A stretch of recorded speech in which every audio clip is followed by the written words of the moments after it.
ఈరోజు జగన్మోహన్ రెడ్డి గారి వరకు 3 తరాలుగా ఆ కుటుంబంతో సన్నిహిత సంబంధాలు ఉన్నటువంటి వ్యక్తిగా నేను ఒక్కటే చెప్తా ఉన్నాను.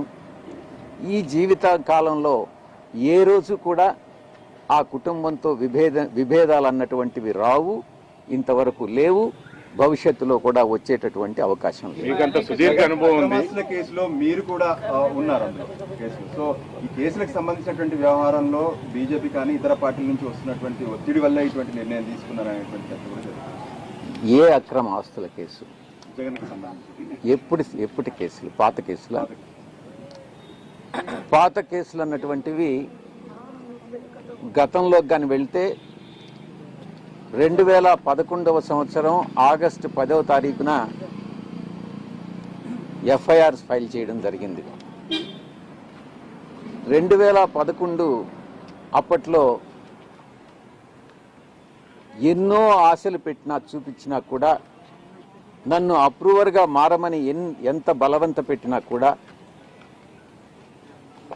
దైవాన్ని నమ్ముకున్నటువంటి ఒక వ్యక్తిగా, ఆ కుటుంబానికి సన్నిహిత సంబంధాలు కలిగినటువంటి వ్యక్తిగా నేను అప్రూవర్ కావడానికి నిరాకరించాను. ఆ రోజు పరిస్థితే ఈ రోజు కూడా. ఎటువంటి పరిస్థితుల్లో దైవాన్ని నమ్మేటటువంటి వ్యక్తి ఎప్పుడు కూడా అబద్ధాలు చెప్పడు, ఒక వ్యక్తికి మోసం చేయడు, నమ్మక ద్రోహం అన్నటువంటిది ఉండదు, వెన్నుపోటు రాజకీయాలు, వెన్నుపోటు వ్యాపార లావాదేవీలు ఉండవు అని నేను చాలా స్పష్టంగా చెప్తా ఉన్నాను. కూటమి ప్రభుత్వం అధికారంలోకి వచ్చిన తర్వాత మీపై చాలా కేసులు పెట్టాయి సార్. మరి ఈ కేసులన్నీ ఎట్లా ఎదుర్కోబోతున్నారు? రాజకీయాల నుంచి బయటకు వెళ్తే తదుపరి ఈ కేసుల విషయంలో ఏ విధంగా వ్యవహరిస్తారు? కూటమి ప్రభుత్వం అధికారంలోకి వచ్చిన తర్వాత నా మీద మొట్టమొదటిగా పెట్టినటువంటి case Kakinada seaports limited case. నేను ఒక్కటే చెప్తా ఉన్నా, ఇంతవరకు నా మీద లుకౌట్ నోటీస్ ఇచ్చారు, నన్ను అక్యూజ్డ్ నెంబర్ 2గా చేశారు. నేను గతంలో కూడా ఈడీ ముందు ఇంతవరకు నన్ను సిఐడి పిలవలేదు. ఈడీ వాళ్ళు పిలిచినప్పుడు నేను ఒక్కటే చెప్పాను, ఆ వెంకటేశ్వర స్వామి సాక్షిగా కేవీ రావు అనేటటువంటి వ్యక్తి ఏదైనా ఒక సోషల్ ఫంక్షన్లో కలిస్తే నమస్తే నమస్తే అని చెప్పడమే కానీ, ఆయనతో నాకు ఎటువంటి సన్నిహిత సంబంధాలు కానీ వ్యాపార లావాదేవీలు కానీ లేవు, నా మీద చేసినటువంటి ఆరోపణలన్నీ తప్పు అన్నటువంటిది చాలా స్పష్టంగా చెప్పడం జరిగింది. నేను వెళతాను, ఆయన్ని రమ్మనండి, ఆ దేవదేవులైనటువంటి వెంకటేశ్వర స్వామి మీద ప్రమాణం చేస్తాము అని మరొక్కసారి మీ ముందు నేను చెప్తా ఉన్నా. కేవీ రావు గారు చెప్పేది నిజంగానైతే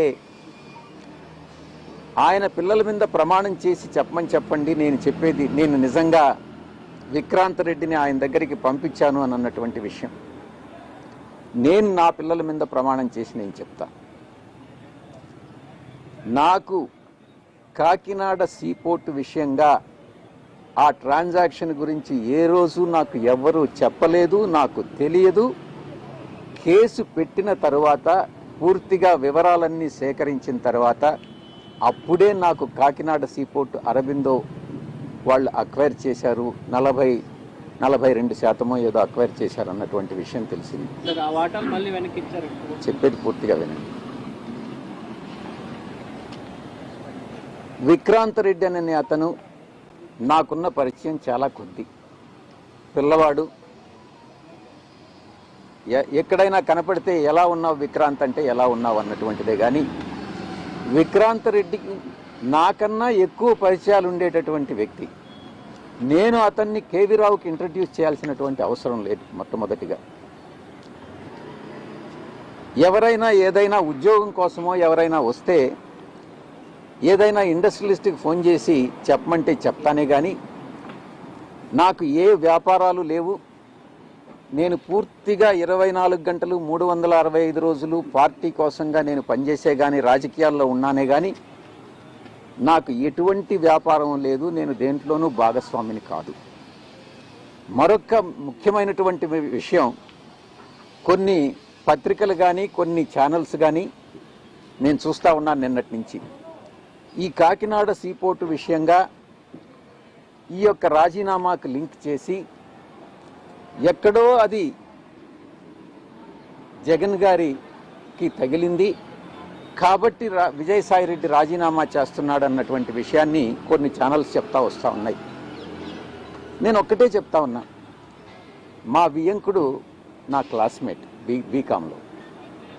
ఆ తర్వాత ఆయన వ్యాపార రంగంలోకి వెళ్ళిపోయాడు, నేను సిఏ చార్టెడ్ అకౌంటెంట్గా వెళ్ళిపోయాను. తర్వాత మళ్ళీ తిరిగి కలుసుకున్నది నా కూతుర్ని ఆయన కొడుక్కి సంబంధం చేసుకున్న తర్వాతనే. ప్రమాణం చేసి చెప్తా ఉన్నా, ఆయన వ్యాపార లావాదేవీలు ఏది కూడా నాతో ఏ రోజు డిస్కస్ చేయరు. వాళ్ళకి ఎన్ని ఫార్మా యూనిట్స్ ఉన్నాయన్నటువంటి విషయం కూడా నాకు తెలియదు. ఎందుకంటే కుటుంబ వ్యవహారాలు సక్రమంగా ఉండాలి అని అంటే ఆర్థిక వ్యాపార లావాదేవీలు ఉండకూడదు అన్నటువంటి విషయం నేను బలంగా నమ్ముతా. వాళ్ళు ఏం చేస్తున్నారు, వాళ్ళ వ్యాపారం ఏంటి, దాంట్లో జోక్యం చేసుకోవడం అన్నటువంటిది మంచిది కాదు అన్నటువంటి ఒకే ఒక సిద్ధాంతంతో నేను ఏ రోజు కూడా భగవంతుడి సాక్షిగా చెప్తున్నాను, వాళ్ళ వ్యాపారాల గురించి నాకు తెలియదు, తెలుసుకోదలుచుకోలేదు, భవిష్యత్తులో కూడా నేను జోక్యం చేసుకోను. ఆ ఛానల్స్ ఎవరైతే టెలికాస్ట్ చేశారో వాళ్ళకి నేను విజ్ఞప్తి చేస్తా ఉన్నా, వాళ్ళ విజ్ఞతకే వదిలేస్తున్నా. దయచేసి ఇన్ఫరెన్సెస్ డ్రా చేయొద్దు, వార్తలను వార్తలుగానే ప్రచురించండి, ప్రసారం చేయండి. మీ యొక్క వ్యూస్ని తీసుకొచ్చి ఇతరుల మీద రుద్దవద్దు అని అన్నటువంటి విషయాన్ని నేను చెప్తా ఉన్నా. కేసుల నుంచి రాజకీయాల నుంచి తప్పుకుంటే ఈ కేసులను ఏమన్నా మాఫీ చేస్తామని, కానీ అట్లాంటివి ఏమన్నా వచ్చిందా మీకు? అది కూడా ఒకటి వచ్చారు. రాజకీయాల నుంచి నేను తప్పుకుంటే నేను ఇంకా బలహీనుణ్ణి అవుతానే కానీ బలవంతుణ్ణి కాదు కదా. అలాంటప్పుడు కేసులు నాకు ఎందుకు మాఫీ చేస్తారు, నన్ను ఎందుకు తప్పిస్తారు? అది కాదు సార్, అసలు ఎందుకు ఆల్ ఆఫ్ సడన్ డెసిషన్ తీసుకోవడానికి ఏ కారణం ఉంది? అంటే అసలు ఒక పెద్ద కారణం లేకపోతే ఇప్పుడు మీరు ఒక లైమ్ లైట్ లో ఉన్నారు, స్టార్. 40 రోజుల క్రితం కూడా మీరు ఇన్ని వెంకటేశ్వర స్వామి మీద ప్రమాణం చేసి చెప్పారు, ఇది కూడా ఒక నిజం చెప్పండి. అసలు ఏం జరిగింది, ఎందుకు ఈ డెసిషన్ తీసుకున్నారు, దీని వెనకున్న కారణం ఏంటి? నేను ఇప్పుడే మీకు చెప్పా, నేను అబద్ధాలు చెప్పను అని. నిజం చెప్పండి. నిజం చెప్పండి. అంటే నేను ఇప్పటి వరకు అబద్ధం చెప్పానని అర్థం? అంటే ఇప్పటి వరకు అబద్ధం చెప్పానన్నా? ఏ ఛానల్ నుంచి? ఇదొకటి నిజం చెప్పండి. కారణాలు ఏంటి? అంటే ఇప్పటి వరకు అబద్ధాలు చెప్పాను, ఇదొక్కటి నిజం. వెనకాల ఉన్నటువంటి నిజమైన కారణాలు ఏంటి? పూర్తిగా వ్యక్తిగతం. నేను ఈ యొక్క ఏ పరిస్థితుల్లోనే అయితే నేను రాజకీయ జీవితంలో నేను ప్రవేశించానో అప్పటి పరిస్థితులు వేరే, ఈ రోజు ఉన్నటువంటి రాజకీయ పరిస్థితులు వేరే. ఈ పరిస్థితుల్లో, ఇప్పుడున్నటువంటి రాజకీయ పరిస్థితుల్లో నేను ఒక రాజ్యసభ సభ్యుడిగా అటు రాష్ట్రానికి కానీ, ఒక పార్టీలో నేషనల్ జనరల్ సెక్రటరీగా పార్టీకి కానీ న్యాయం చెయ్యలేను అన్నటువంటి ఒక ఆలోచన వచ్చి నాకన్నా ఇంకా శక్తి సామర్థ్యాలు ఉన్నటువంటి వ్యక్తులు ఎవరైనా నా ప్లేస్లో రాజ్యసభకు కానీ వస్తే రాష్ట్రానికి, రాష్ట్ర ప్రజలకు, దేశానికి ఉపయోగపడతారు అన్నటువంటి ఒకే ఒక కారణంతో నా యొక్క అశక్తత, నేను చెయ్యలేను, నేను న్యాయం చెయ్యలేను అనే ఒక నిర్ణయానికి వచ్చి నేను ఈ యొక్క రాజీనామాను సమర్పిస్తున్నానే తప్ప వ్యక్తిగత కారణాలని అందుకే నేను చెప్పాను. ఎవరి మీద కోపం లేదు, ఎటువంటి ప్రెషరు లేదు, ఎటువంటి అన్డ్యూ ఇన్ఫ్లుయెన్స్ లేదు. ఈ యొక్క పూర్తిగా వ్యక్తిగతమైనటువంటి నిర్ణయం తీసుకోవడం జరిగింది. ఎవరైనా ఒక్కొక్కరు మా పార్టీకి ఇప్పుడు నేను ఇంకా కూడా రేపు రిజిగ్నేషన్ సబ్మిట్ చేసేంత వరకు కూడా వైఎస్ఆర్సీపీకి ఇంకా కూడా సభ్యుడిని, రాజ్యసభకు మాత్రమే రాజీనామా చేశాను. 11 మంది శాసనసభ్యులు మాత్రమే ఉన్నారు. 11 మంది శాసనసభ్యులతో నేను చేసినటువంటి రాజీనామా వల్ల కూటమి లబ్ధి పొందుతుందే కానీ వైఎస్ఆర్సీపీ లబ్ధి పొందదు. ఈ విషయం అందరికీ తెలుసు. వైఎస్ఆర్సీపీ నా ప్లేస్లో ఇంకొకరిని పంపించలేదు. కూటమిలో అది వాళ్ళకి నిర్ణయం. అది తెలుగుదేశంకి వెళ్తుందా, బీజేపీకి వెళ్తుందా, జనసేనకు వెళ్తుందా, ఎవరిని సెలెక్ట్ చేయాలి అన్నటువంటిది వాళ్ళ ఇష్టం. ఒక్కటి మాత్రం నేను చాలా స్పష్టంగా చెప్పగలను దేవుడి సాక్షిగా, ఎటువంటి ఆశలకు కానీ ఎటువంటి పదవులు ఆశించి కానీ ఆయన చెప్పినట్టుగా, అయ్యా మీరు వినండి స్వామి, మీరు వినండి, ఆయన అడిగినట్టుగా ఆయన చెప్పినట్టుగా కేసులు మాఫీ చేస్తారు అన్నటువంటి ప్రామిస్ తీసుకొని నేనేదో రాజీనామా చేస్తున్నానని చెప్పారు. భగవంతుడు సాక్షిగా చెప్తున్నాను, నేను అబద్ధాలు చెప్పనని. అటువంటిది ఏమీ లేదు. ఎవరో కేసులు మాఫీ చేస్తే చేయించుకోవాల్సినటువంటి అవసరం నాకు లేదు. ఏదైనా ధైర్యంగా ఎదుర్కొంటాను. ఈ యొక్క లుకౌట్ నోటీస్ మీద హైకోర్టులో వేశాను నేను. గతంలో నా మీద ఒక మహిళ గురించి ఆరోపణలు చేస్తే మీ మీదనే, కృష్ణ వాళ్ళ ఛానల్ మీదనే నేను డిఫమేషన్ వేశాను. ఎవరికి భయపడే తత్వం కాదు విజయసాయిరెడ్డిది. కాదు సార్, ఇప్పుడు భయం అన్నటువంటిది ఈ యొక్క ఒంట్లో ఎక్కడ ఏ అణువులో కూడా లేదు అన్నటువంటి విషయాన్ని చాలా స్పష్టంగా చెప్తా ఉన్నా. నేను ఒక్కటే చెప్తా ఉన్నా, కొన్ని పత్రికలకి వాళ్ళు చేసేటటువంటివి మాత్రమే కరెక్టు, మిగతా వాళ్ళు చేసేవన్నీ తప్పులుగానే కనపడతా ఉంటాయి. ఈ దృక్పథం మంచిది కాదు. ఈ యొక్క బ్లాక్ మెయిలింగ్ టాక్టిక్స్ మంచిది కాదు అని నేను సవినయంగా మనవి చేసుకుంటా ఉన్నా.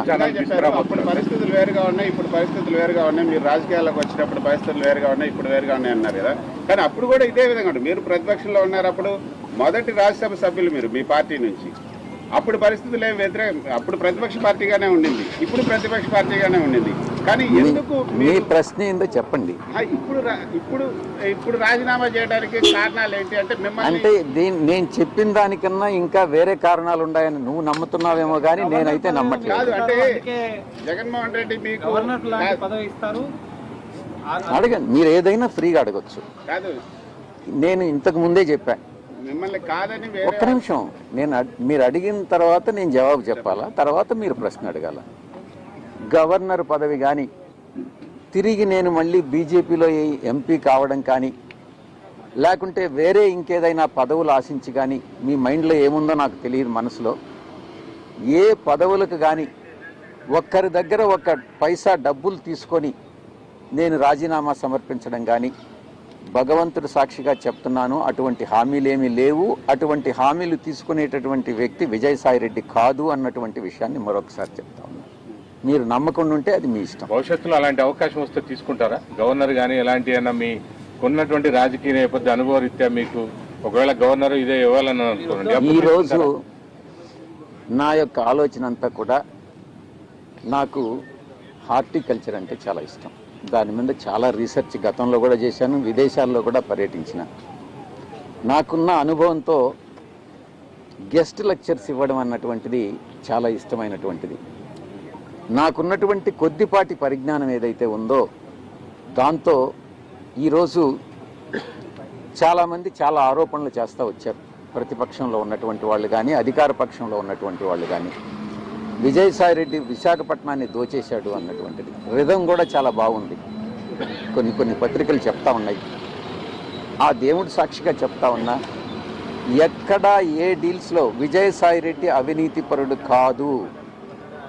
నేను భగవంతుడు సాక్షిగా ఒక విషయం కానీ చెప్తే నేను భగవంతుడిని నమ్మేటటువంటి వ్యక్తిగా అబద్ధం చెప్పను. ఎక్కడైనా నాకున్నది ఈరోజు ఆస్తి మీరు ఎక్కడైనా అఫిడవిట్లో చూసుకోవచ్చు. నా కూతురు ఆస్తులన్నీ కూడా, లేకుంటే నా అల్లుడు ఆస్తులన్నీ కూడా వాళ్ళకి ఈరోజు చాలా పెద్ద కంపెనీ, కొన్ని వేల కోట్ల రూపాయల ఆస్తులు ఈరోజు కాదు 40 సంవత్సరాలుగా వాళ్ళు వ్యాపార రంగంలో ఉన్నారు. నేను లేను. వాళ్ళు చేసే వ్యాపారాలన్నీ నాకు ఆపాదిస్తే నేను చేయగలిగింది ఏం లేదు. అది కూడా మీ ఛానల్స్కి, మీ మనస్సాక్షికి నేను వదిలేస్తా ఉన్నా. దాంట్లో ఎంత నిజం ఉందన్నటువంటిది మీరే తెలుసుకోండి. నాకున్నది బెంగళూరులో ఒక ఇల్లు, విజయవాడలో 2 ఒకటి నాది, విశాఖపట్నంలో ఒక అపార్ట్మెంట్. ఇవి తప్ప నాకు ఏ ఆస్తులు లేవు. నేను చాలా కంఫర్టబుల్ జీవితాన్ని గడుపుతా ఉన్నాను. ఆస్తులు సంపాదించాలని లేదు, నేను గతంలో చెప్పాను, ఒకవేళ నేను అవినీతికి పాల్పడి సంపాదించినా కూడా ఒకరు 100, 200 కోట్లు 300 కోట్లు సంపాదించితే వాళ్ళకు ఉండేటటువంటి ఆ వియ్యంకుడికి ఉండేటటువంటి 1000 కోట్లలో ఈ 200 కోట్లనేటటువంటిది సముద్రంలో ఒక నీటి బొట్టు లాంటిది. ఆ అవసరం లేదు, ఆ చెడ్డ పేరు తెచ్చుకోవాల్సినటువంటి అవసరం నాకు లేదు. నీతిగా నిజాయితీగా బతకదామనుకున్నాను. కానీ కొన్ని పత్రికలు, కొన్ని ఛానల్స్ నిరాధారమైనటువంటి ఆరోపణలు మోపి నా యొక్క ప్రతిష్టను భంగపరచడం కూడా వాస్తవం. కొంతకాలం క్రితం మీరు ఒక ఛానల్ పెట్టాలనే ఆలోచనను కూడా వెలిబుచ్చారు. ఆ విషయంలో ఎటువంటి మంచి ప్రశ్న వేశారు. గతంలో రామోజీరావు గారు, రాధాకృష్ణ గారు నా మీద వ్యతిరేకంగా దుష్ప్రచారం చేసినప్పుడు నేను ఒక నిర్ణయం తీసుకోవడం జరిగింది, ఛానల్ పెట్టాలి అన్నటువంటిది.